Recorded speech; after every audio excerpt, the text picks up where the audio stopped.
बिस्मिल्लाहिर्रहमानिर्रहीम। सलाम पाकिस्तान। मैं हूं फारूक शाह लंदन तहलका से। हस्ब दस्तूर हम आज दोबारा आपकी खिदमत में हाजिर हुए हैं एक नई अपडेट के साथ। मेरे साथ शरीक गुफ्तगू मेरे पुराने साथी, मेरे दोस्त, मेरे तजियाकार खालिद इकबाल साहब हमारे दरमियान मौजूद हैं। आज की नई अपडेट जो है वो एक जबरदस्त अहम है, क्योंकि शरीफ फैमिली को एक और जबरदस्त झटका मिला हुआ है। तो उसके बारे में आज गुफ्तगू करेंगे, क्योंकि जाती उमरा और रायविंड पैलेस का एक और दावेदार जो है वो सामने आ गया है।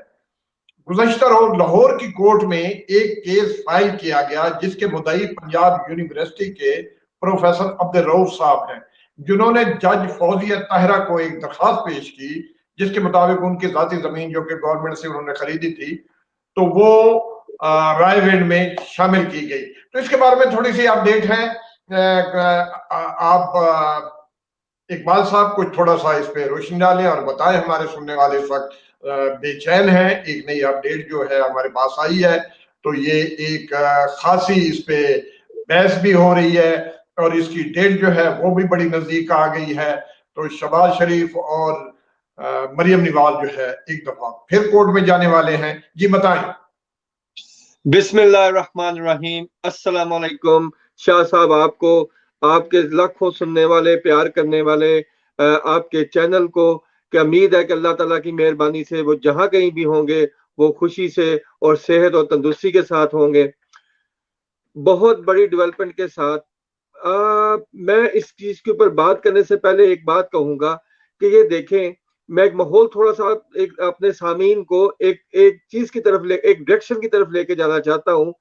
ये है वो बदकिस्मत सिस्टम, या ये हो हमारा बदकिस्मत मुआशरा कि जब कोई हुक्मरान हुक्मरानी से उतरता है, तो उसके बाद उसके उसके उसके खिलाफ बहुत सारे करप्शन केसेस सामने आने शुरू हो जाते हैं।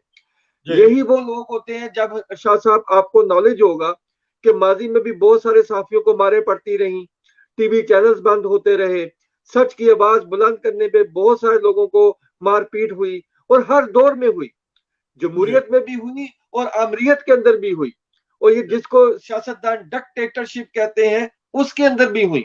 हो क्या हुआ क्या शाह साहब जी, आपकी इजाजत से, हुआ क्या कि नवाज शरीफ का, क्योंकि माशाल्लाह दौर बहुत लंबा रहा, इस दौर में उनसे मेरी नजर में कुछ कुताहियां हुई। और जब आप हुक्मरान होते हैं तो आपके इर्द गिर्द बहुत सारे लोग जी हजूरी के लिए आपके दरबार में हर वक्त पेश रहते हैं। और खासकर मुस्लिम लीग नून का एक खास स्टाइल है कि वो तो बादशाहत में और अपने आप को बहुत ज्यादा प्राउड फील करते हैं, जिसका जिसकी जिसकी मिसाल आपने कई दफा देखी कि ट्रायल्स के दौरान भी मोहतरमा मरियम साहिबा जब निकलती हैं तो एक हुक्मराना स्टाइल से निकलती हैं, और जब वो कुछ शादात फरमाती हैं तो अक्सर वो बात यहाँ से स्टार्ट करती हैं कि हमारा तो तल्लुकात हुक्मरान खानदान से है। और इनकी ये चीजें सोशल मीडिया पे खासी मशहूर है। हुआ क्या, जैसे आपकी लंदन टीम ने आज मुझे तकरीबन यूके के टाइम के मुताबिक मुझे खासा अर्ली जगाया और बताया कि एक बहुत बड़ा इशू सिविल कोर्ट में जा रहा है, जिसमें लाहौर हाई कोर्ट इन्वॉल्व होगी, क्योंकि ये केस मोहतरमा फौजिया साहिबा गालबन वो डील कर रही हैं, जो बहुत सीनियर जज है। जब मैंने इसके ऊपर कुछ तहकीकात की, सिर्फ मोहतरमा जज साहिबा के ऊपर, मैं उनकी जहानत को, उनकी अजमत को कि वो सिविल जज है और सीनियर तरीन है, मैं इसके ऊपर कोई डिस्प्यूट नहीं डालता, क्योंकि माशाल्लाह ये फख्र की बात है, स्पेशली किसी खतून के लिए होना।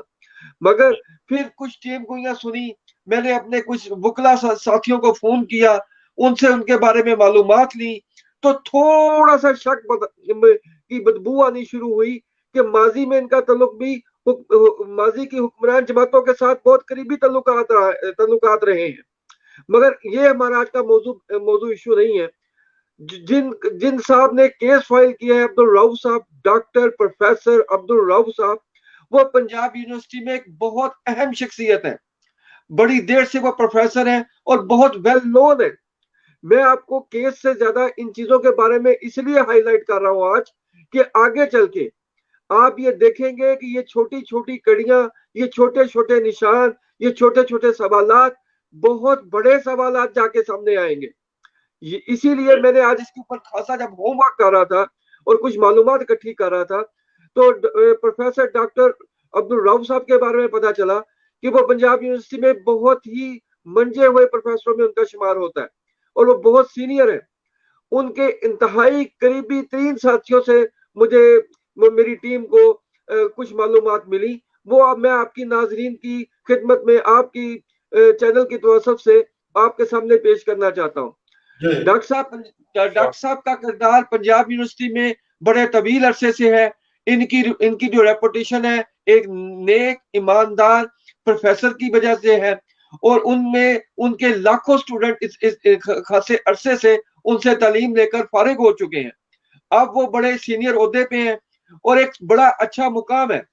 जब उनके करीबी लोगों से पूछा गया कि आपको क्या मुश्किलात आई कि इससे पहले कि आपने ये केस ये कोर्ट में या थाने में या किसी जगह पेश करने की कोशिश नहीं की, तो उन्होंने बताया कि जब हुक्मरान जमात या हुक्मरान से डायरेक्ट आपका ताल्लुक हो तो बहुत मुश्किल हो जाता है।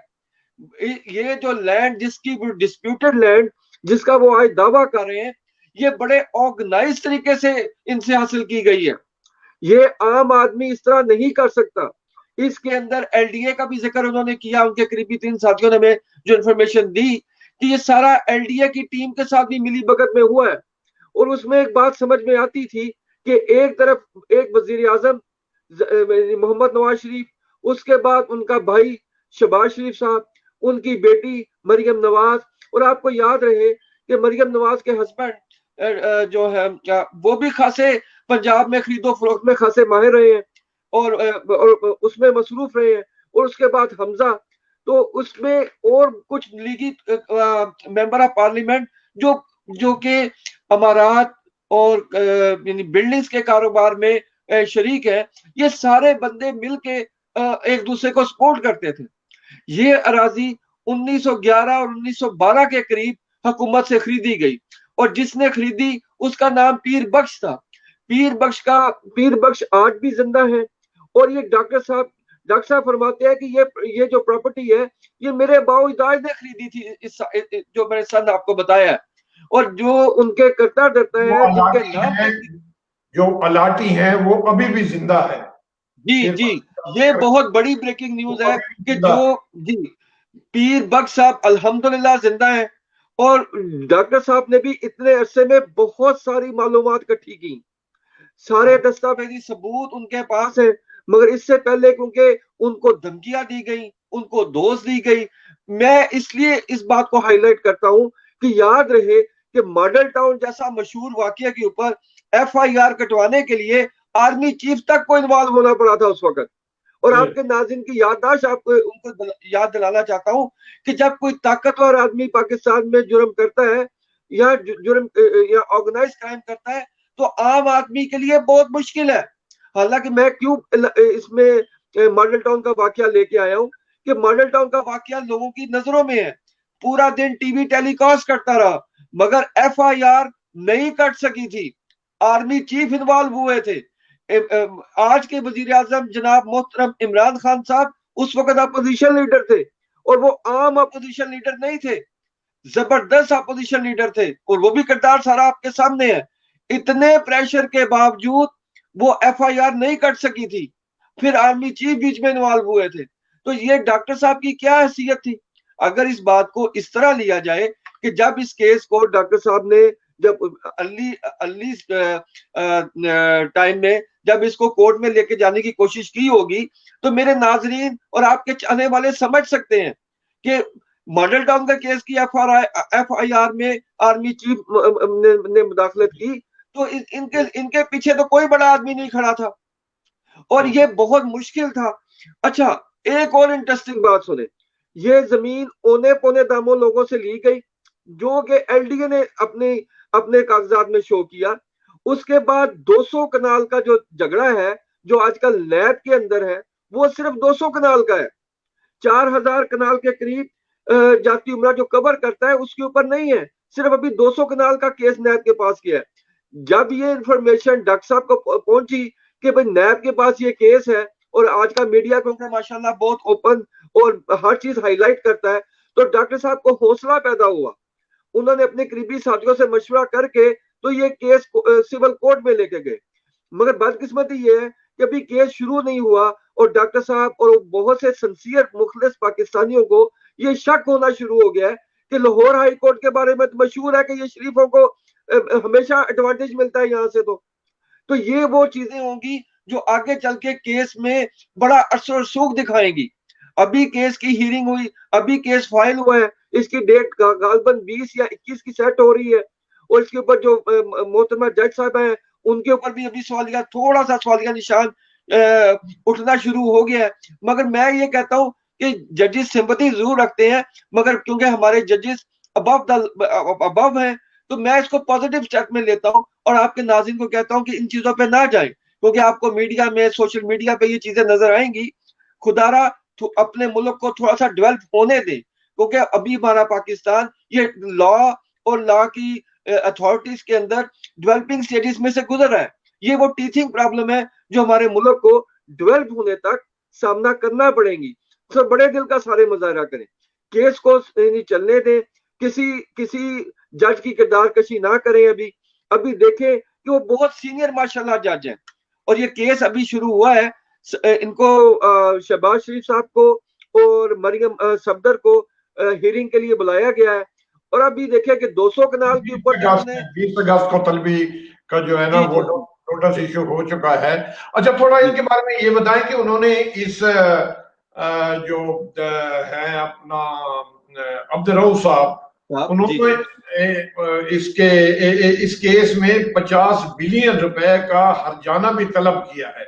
बिल्कुल बिल्कुल, आपने बिल्कुल सही फरमाया जी। उनका कहना ये है कि कई सालों से ये जमीन हमारे से छीनी गई, हमारे कब्जे में नहीं थी, पहले कुछ रेट था, आज कुछ है, तो उसके बावजूद हमने इतना अरसा जो है वो इसलिए गालबन सबर किया कि हुक्मरान जमात से तलक रखने वाली शरीफ फैमिली थी तो हम उनसे टक्कर नहीं ले सकते थे। तो जैसे ही आज वो इख्तदार से उतरे हैं तो इन्होंने 50 बिलियन रुपए का जो है वो हर्जाने की भी इस्तदा की है। इसके मतलब भी थोड़ा कुछ पता है जी। जी जी इकबाल साहब, मैंने आपसे ये क्वेश्चन किया है, 50 बिलियन रुपए हर्जाना भी तलब किया गया है अब्दुल रऊफ साहब की तरफ से कि कई सालों के बाद ये हमें जो है जमीन अगर वापस मिलती है तो इसका हर्जाना जो है वो भी हमें दिलवाया जाए, 50 बिलियन रुपए। जी जी जी, उसकी एक वजह यह भी है सर कि जब ये जमीन थी, ये पहले एक जरी जमीन थी और जब ये सारा रकबा जाती उमरा के लिए इनकी प्लानिंग चल रही थी तो ये इसमें पूरा माफिया इन्होंने इन्वॉल्व किया। इन्होंने हिसाब लगाया कि ये इतनी जगह हम अपने अपने जाती उमरा के लिए रखेंगे। पहले इन्होंने इन्होंने एलडीए के साथ मिलके डेट्स में भी आगे पीछे किया, नए कवानीन बना दिए, इसको जरी जमीन से इसको रहायशी डिक्लेयर किया और ये तब किया कि जब इन्होंने लोगों से खरीदी, औने पौने दामों खरीदी, फिर उसके फौरन बाद इसको रहाइश के तौर पे डिक्लेयर कर दिया गया। तो जब किसी जमीन को पाकिस्तान में रहाइश से, खेती बाड़ी से रहाइश के लिए डिक्लेयर किया जाता है और वो मेन तरीन जगहों पे होती है तो उनकी कीमत डबल से ट्रिपल हो जाती है। और फिर इसके ऊपर एक और एलिगेशन भी है कि ये जो जमीनें इसको जाती उमरा के लिए बनी, एलडीए के ताउन से उस वक्त इन्होंने सरकारी खर्चे से वहां पे सड़कें और बहुत सारी डेवलपमेंट की, जिसका सारा नुकसान हुकूमत के खजाने को हुआ और उसका सारा फायदा बेनिफिशरीज ये शरीफ खानदान को हुआ। अब क्योंकि डॉक्टर साहब ये फील कर रहे हैं, जब उन्होंने ये हटाने का दावा किया है कि भाई मेरा टोटल नुकसान इतना बनता है, मेरा टोटल नुकसान इतना इसलिए बनता है कि इतने अरसे के अंदर, इतने लंबे अरसे के अंदर मुझे दबाया गया, मुझे ज़हनी दबाव में रखा गया, मुझे धमकियां दी गई, मेरे आबाओ-अजदाद की जमीन से मुझे महरूम किया गया, मुझसे जबरदस्ती और मेरे चाहने वालों से जबरदस्ती करने की कोशिश की गई। और जो पीर बख्श है वो भी जिंदा सलामत है, जिनके नाम पे उस वक्त 1911 और 1912 में जब उन्होंने हुकूमत से ये जमीन खरीदी थी और जब उनके पास प्रॉपर अलॉटमेंट हुई थी। ये दावेदार जो है जमीन के, ये कह रहे हैं, इन्होंने बताया अपने दावे में, जो कोर्ट में दावा उन्होंने फाइल किया है कोर्ट में, उसकी एप्लीकेशन के मुताबिक कि ये 1911 और 12 को ये जमीन जो है जी जी ली थी, 1911-12, और कहाँ जी आज 2020 चल रहा है। ये तो बहुत पुराना लंबा अरसा है। तो गालबन इतने जी लंबे जी अरसे के लिए उन्होंने 50 बिलियन रुपया भी मांग लिया है। जी मगर जी पाकिस्तान में ये अपनी नौयत का एक बहुत मिसाली केस होगा, जहां वक़्त के हुक्मरानों को कटहरे में लाया जाएगा और वही बात के बाद, तो इज्जो मन तो शाह व तो जिल्लो मन तो शाह, जब ये अल्लाह के हाथ में इज्जत और अल्लाह के हाथ में जिल्लत। अब जब आपकी हुकूमत गई, अब आपके ऊपर ये बहुत सारे और केसेस भी सामने आएंगे, बहुत सारे प्रोजेक्ट्स में आपकी किकबैक्स भी सामने आ रही हैं, क्योंकि अब ये जो डॉक्टर साहब का केस था, इसको अभी तक हुकूमती जो आज की मौजूदा हुकूमत है, अभी तक उन्होंने इसको सियासी इशू नहीं बनाया, इसको सपोर्ट नहीं किया। डॉक्टर साहब खुद अपने बलबूते पे गए। डॉक्टर साहब को जब इंफॉर्मेशन मिली कि नैब 200 कनाल के ऊपर इनको सवाल जो आप पूछ रहा है, तो उनको भी हौसला पैदा हुआ। अब उन्होंने अदालत का दरवाजा खटकाया है। तो अब ये देखते हैं कि ये जब जैसे जैसे ये केस आगे बढ़ेगा और इसमें कोई अहम डेवलपमेंट होगी, तो इंशाल्लाह हम सबसे पहले लंदन तहलका के ऊपर ही इसकी वजाहत फरमाएंगे। जी ओके। अगली अपडेट आप आज की जो है अहम खबर जो है आज आपसे थोड़ी देर पहले डिस्कस हो रही थी, वो अपनी नई अपडेट जो है उसके बारे में थोड़ा कोई अपडेट करें कि वो। हाँ, आज एक और बड़ी एक और अहम डेवलपमेंट है। उससे जाने से पहले मैं एक छोटी सी अपना शाह साहब आपकी इजाजत से एक ब्रेकिंग न्यूज देना चाहूंगा। मुझे जी अभी भी इतला मिली है कि कुवैत ने इसराइल को एज ए मुल्क मानने से साफ इनकार कर दिया है। जी यानी ये बहुत बड़ी डेवलपमेंट है जब हमारे आर्मी चीफ। लगता है कि दबाव जो है वो शदीद होता जा रहा है। सऊदी अरब का खासा दबाव है और सऊदी अरब इस वक्त तनाव की कैफियत में है कि अगर पाकिस्तान तस्लीम करता है तो फिर सऊदी अरब पे जो है ना उंगलियां कम उठेंगी। इसीलिए वहां हमारी आला शख्सियात जो है वहां मौजूद है, वहां उनसे बात हुई और वो अचानक कल गुज़श्ता रोज जो है वो गए वहां। तो उनसे नतीजा तो यही निकलता है कि उनका मेन मुद्दा जो है कि ये जो नए इस्लामी ब्लॉक की तैयारियां हैं और ये जो ईरान को इस ब्लॉक में लिया जा रहा है, इसको भी निकाला जाए और हमें जो है वो साबका रवायत की तरह हमें भी रखा जाए। लेकिन पाकिस्तानी मौक़िफ़ जो है वो भी सामने आ गया कि हम हुर्मत रसूल पे आंच नहीं आने देंगे, खाना काबा पे जो भी होगा हम उसके लिए अपनी वो रखेंगे। लेकिन एक किस्म का पाकिस्तान पे एक शदीद दबाव डाला जा रहा है। तो इसके अलावा और आपके जी पास। सर, जी बताएं जी इसके बाद। बिल्कुल सही फरमाया। अब आगे बढ़ते हैं मुराद अली शाह साहब के ऊपर। आज सखर नैब के अंदर उनकी हाजिरी थी। हाँ, ये तो एक मामूल की हाजिरी थी, मगर ये इतनी बड़ी खबर कैसे बन गई, उसमें सबसे अहम बात ये थी कि यानी पीपल्स पार्टी भी खासी हद तक अब नून लीग के रास्ते पे चल पड़ी है कि जब भी पेशी हो उसमें पथराव हो, रिपोर्टर्स को मारा जाए। इधर पथराव तो नहीं हुआ, मगर इधर लेकिन रिपोर्टर्स को। आज यानी कि मीडिया के साथ जो है खासी बदतमीजी और बद इखलाकी का मुजाहरा किया गया है। वो अपने सवाल जवाब पूछना चाह रहे थे, लेकिन वो सवाल जवाब पूछने की बजाय उन्हें ये खौफ महसूस हुआ कि शायद इस केस के हवाले से, लेकिन वो उनके लिए ये शर्मिंदगी का बहस बन गया ये मसला। जी कंटिन्यू। रिपोर्टर मेरी कुछ रिपोर्टर से बात हुई, वो ये कह रहे थे कि मुराद अली शाह साहब को हमें टाइम्स का पता था कि ये टाइम आज इनकी नैब की पेशी का है, तो एक तो हम इस केस के हवाले से कुछ बात करेंगे। दूसरा, वो सबसे अहम सवाल ये पूछ रहे थे, जो कल कल के प्रोग्राम में गालबन मैंने ये खबर ब्रेकिंग न्यूज दी थी कि पीटीआई और एमक्यूएम और पीपल्स पार्टी की एक मीटिंग हुई है। तो वो उस हवाले से भी बात करना चाह रहे थे कि ये जो नई कमेटी बन रही है जिसमें आप लोग तीनों शामिल होंगे, ये कैसे काम करेगी, आपका रोल क्या होगा। तो और इस केस के हवाले से जिसमें नैब ने इनको 10 के 12 सवाल दिए थे, ये उनके बारे में भी जानना चाहते थे। तो इन्होंने किया क्या कि इन्होंने इनके साथ जो इनके हमदर्द, इनसे प्यार करने वाले, इनके जियाले जो साथ आए, उन्होंने आज पथराव की बजाय, नैब के ऊपर पथराव की बजाय, इनके साथ रिपोर्टर्स के साथ तशद्दुद किया और उन्हें वहां से भागना पड़ा अपनी जान बचाने के लिए। और इस तरह मुराद अली शाह कामयाब हुए उनके सवालों जवाब से बचने पर। मगर नैब के उन्होंने भी जी मरियम वाला तरीका इख्तियार किया कि जैसे जी मरियम जी को जी बुलाया गया तो मरियम वहां पहुंची, सवाल जवाब करने की बजाय पथराव हंगामा आई, फिर उसके बाद सड़कों पे धमाल चौकड़ी। तो मुराद अली शाह ने भी वही तरीका अपनाया कि उन्होंने कहा कि जिस तरह अगर मरियम बच गई हैं तो मैं भी बच जाऊंगा। जी जी। मगर मगर एक एक बात मुराद अली शाह साहब की जाती है कि वो नैब के अंदर जब पेश हुए तो बिल्कुल अच्छे बच्चे की तरह पेश हुए। वहां पे पहले हाफ के अंदर पहले 20-25 मिनट जब उनको सवाल पूछे गए तो उस वक्त वो उन्होंने इंतहाई आराम से एक अच्छे बच्चे की तरह सवालों के जवाब दिए, और बहुत से सवालों के ऊपर उन्होंने फरमाया कि ये मेरे अकेले का फैसला नहीं, ये मेरी पूरी काबीना का फैसला है। नैब के ऑफिसर भी बड़े हौसले से उनके सवाल जवाब सुनते सुनते रहे।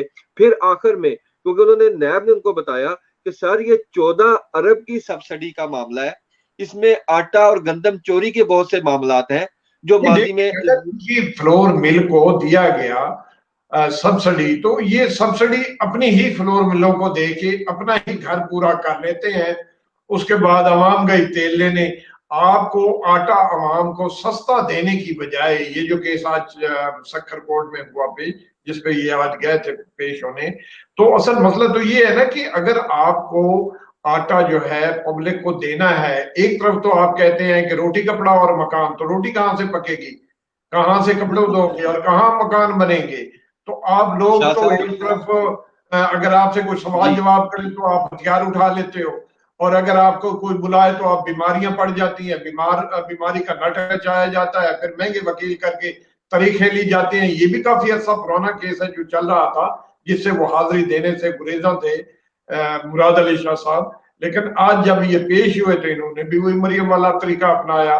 तो इस तरह आप अपने पर्दे रखते हैं, यानी कि आप अपना घर भरने के लिए तो बिल्कुल ठीक ठाक है, यानी कि जब सब्सिडी देने की बारी आई तो अरबों रुपए समेट लिए। जब उसका जवाब देने सर, का मैं टाइम आया तो फिर बीमारियां पैदा हो गई। उसके बाद फिर बिल्कुल ये जी बिल्कुल शाह साहब, मैं एक और इसके अंदर ब्रेकिंग न्यूज दूंगा कि पहले हाफ में, जैसे मैंने अर्ज किया आपकी खिदमत में, कि पहले 15-20 मिनट तो मुराद अली शाह साहब अच्छा बच्चा बनकर बड़ी बड़ी अच्छे माहौल में बातचीत करते रहे, और नैब ऑफिसर भी सुनते रहे। और ये जब 14 अरब की सब्सिडी की बात भी हुई तो उन्होंने सारी बात अपनी कबीना पर डाल दी कि जी मुझे तो रिकमेंडेशन दी गई थी, मुझे ये सारे नाम रिकमेंड किए गए थे, और ये मेरा ज्वाइंट सबका मिलके मुश्तरका फैसला था। तो उसके बाद फिर दूसरे हाफ में, यानी 20 मिनट के बाद, नैब ने कुछ दस्तावेजात सबूत के तौर पर जनाब मोहतरम शाह मुराद साहब के आगे पेश की, और फरमाया कि सर ये देखें, ये है वो ट्रांजैक्शन जो आगे चल के ये इन बंदों की है, ये बंदों का पैसा आगे जाके ओमनी ग्रुप में ट्रांसफर होता है, और ओमनी ग्रुप से फिर ये आसफ अली जरदारी, फरियाल तारपुर और मोहतरम बिलावल साहब की तरफ जाता है। तो इसके ऊपर आप क्या फरमाएंगे? तो उसके ऊपर वो खामोश हो गए थोड़ी देर के लिए, और फिर बोले, आप लोग कराची को काम करना नहीं देने देते, मैं इतनी मेहनत से काम कर रहा हूं, मैं आज पानी के मसले पे लगा हुआ हूं, मैं ये करता हूं, मैं वो करता हूं, आप नैब वाले हमें पॉलिटिकल तौर पे हमें विक्टिम बना रहे हैं, आप इमरान खान नियाजी के ऊपर के कहने के ऊपर हमें ये सारा कुछ कर रहे हैं, ये तो कोई केस ना हुआ, हम काम सवाल करते हैं, गंदम आप जवाब हमें चना, काम नहीं करने देते। सवाल गंदम जवाब चना। आपको बुलाया बिल्कुल गया था बिल्कुल। नैब में सवाल जवाब करने के लिए, तो आप कराची की सियासत को लेके बैठे, कराची की सियासत की आड़ लेके आप अपने प्रोग्राम को लंबा कर रहे हैं। तो क्या मतलब है कि ये छूट जाएगी, जान छूट जाएगी इन सवालों से, सर, ये इस पर ध्यान देने से, नैब ये इस ने तरह गुमराह करने से, या इस तरह रुख तब्दील करने से क्या नैब जो है इन्हें छोड़ देगा? नैब ने भी अच्छे बच्चे की तरह इनकी सियासी तकरीर सुनने के बाद फरमाया, सर हम मजीद सवाल आपको दे रहे हैं, बराए मेहरबानी इनका जवाब देकर आए, अगर आप हमारे साथ ताउन नहीं करते तो आपको पता है कि नैब के क्या क्या इख्तियारात हैं, और बराए मेहरबानी, क्योंकि ओमनी ग्रुप की सारी ट्रांजैक्शन आपके सामने है, इसमें क्योंकि बेनामी अकाउंट्स का सारा सिलसिला भी जो है वो ओमनी ग्रुप से जाके मिलता है, और उसके ताने बाने जो है वो मोहतरमा फरियाल तारपुर, मोहतरम बिलावल साहब और मोहतरम आसफ अली जरदारी के ऊपर जाता है। तो ये आने वाले दिनों में ये जो सियासत है ये अपना खासी गर्म होने वाली है, क्योंकि ये दोनों पार्टियां अब इमरान खान की तरफ रुख करेंगी, कि ये जो भी नैब हमें पेशी पे बुला रहा है, ये सियासी तौर पर हमारी विक्टिमाइजेशन हो रही है, हमें काम नहीं करने दिया जाता। जी क्योंकि जी आज एक रिपोर्टर से मेरी बात हुई तो वो बहुत गुस्से में थे मार खाने के बाद। वो कहने लगे कि हमने इनको गवर्नर राज के बारे में पूछना था, हमने इनसे बहुत सारे सवालात पूछे थे, मगर बदकिस्मती ये है कि हमारे मीडिया के बेचारे गरीब रिपोर्टर जो हैं वो अपनी जॉब कर रहे होते हैं, और ये लोग सियासत चमकाने के लिए, अपने आप को महफूज करने के लिए ये सारे छोटे गंदे और हथकड़े यूज करते हैं। और मुराद अली शाह साहब से जैसे जो दीरक सियासतदान है, मुझे उनसे ये उम्मीद बिल्कुल नहीं थी। मगर बड़ी मायूसी हुई पीपल्स पार्टी के चंद सपोर्टर्स को, जो कि एक अच्छी सियासत को रिवायत रखते हैं। जी, इनसे मिलते जुलते यही बातें कुछ हमारे इस वक्त सामीन जो हैं इस वक्त हमें वॉच कर रहे हैं, कुछ उनके सवालात थे जो आपने जवाब दे दिए। गालबन में उनका नाम कहूंगा, जुल्फकार अली साहब हैं और रिया आहद हैं, इन्होंने भी यही सवालात किए हैं जो इस वक्त हमारे यहाँ मौजूद हैं। तो इस सिलसिले में जी आप बता रहे थे कुछ। जी, मैं ये बताना चाहता हूं कि सर एक और छोटी सी खबर है, जो छोटी सी तो नहीं, सियासत के लिहाज से बहुत बड़ी खबर है कि इन इन दोनों के केसेस चल रहे हैं। कुछ और केसेस भी अब नैब में जो हमारे जराए हैं उन्होंने ये बताया है कि कुछ और केसेस भी तैयार हो रहे हैं। जी जी, इनमें कुछ पीटीआई की एक अहम शख्सियत के बारे में केस तैयार हो रहे हैं, और अच्छी बात है। उनके बारे में अच्छे खासे सबूत मिले हैं। और ये यानी और आने वाले दिनों में पंजाब के अंदर बहुत बड़ी तब्दीली आ रही है। जी जी, वजीर आजम हाउस में जो मेरे जराए हैं, मुझे ये बताया गया है कि 12 तकरीबन 10 से 12 अहम ओहदों पे जो लोग इस वक्त अहम रोल अदा कर रहे हैं उनको फारिग करने का फैसला कर लिया गया है। क्योंकि वजीर आजम कई ऐसे शख्सियात हैं जो न्यूज चैनल पे आके बहुत अच्छी गुफ्तगू फरमाती हैं, मगर उनकी कारकर्दगी अवाम के लिहाज से जीरो है। तो वजीर आजम इस बात पे बिल्कुल खुश नहीं, और इसका फैसला हो चुका है। अब मुनासिब वक्त पे इसका नोटिफिकेशन जारी होगा, और हम सबसे पहले लंदन तहलका पे ये खबर दे रहे हैं। थैंक यू इकबाल साहब, आज की अपडेट का शुक्रिया हमारे उन मेहमानों का जो यहाँ थोड़ा सा मुख्तसर सा प्रोग्राम में आते हैं, इन बॉक्स में कुछ सवाल जवाब छोड़ जाते हैं, और इंशाल्लाह हम अपने सामीन को मायूस नहीं करेंगे। एक से बढ़कर एक खबरें और एक से एक बढ़कर ब्रेकिंग न्यूज देंगे। जाते समय इकबाल साहब थोड़ा सा टाइम है, आप कुछ कहना चाहते हैं तो। बहुत मेहरबानी शाह साहब। मैं आपके प्यार करने वाले सामीन को और जो हमें इनबॉक्स करते हैं उनकी खिदमत में सिर्फ ये अर्ज करना चाहूंगा कि बराए मेहरबानी एक सवाल को मुख्तसर रखें और टू दी पॉइंट लिखें। अगर एक से ज्यादा सवाल है तो आप 2-3 इनबॉक्स हमें यूज कर सकते हैं, या नंबर 1, नंबर 2, नंबर 3 कर सकते हैं, ताकि हमें इसमें बहुत इजी हो जाता है जवाब आप देने में, और हम आपकी खिदमत करने में। और अल्लाह ताला हम सबको खुश रखे। बहुत शुक्रिया सर। थैंक यू इकबाल साहब। हमारे जितने हमें बहन भाई हमें वॉच कर रहे हैं उन सबको हमारी तरफ से आज का दिन, खूबसूरत दिन जो है वो मुबारक हो। इंशाल्लाह मिलते हैं अगली ब्रेक के बाद। कल एक दफा फिर आपके हाजिर होंगे। अपने इर्द गिर्द जितने बहन भाई हैं सब अपना ख्याल रखें, और हमारा ये पेज लाइक करें, हमारा यूट्यूब चैनल है उसको सब्सक्राइब करें। हम ट्विटर पर भी हैं, हम इंस्टाग्राम पर भी हैं, हम फेसबुक पेज पर भी हैं, हम यूट्यूब पे भी हैं। तो आप सबसे जाते हुए अल्लाह हाफिज कहते हैं। इंशाल्लाह एक दफा फिर आपसे मुलाकात होगी। जाते हुए आप सबका अल्लाह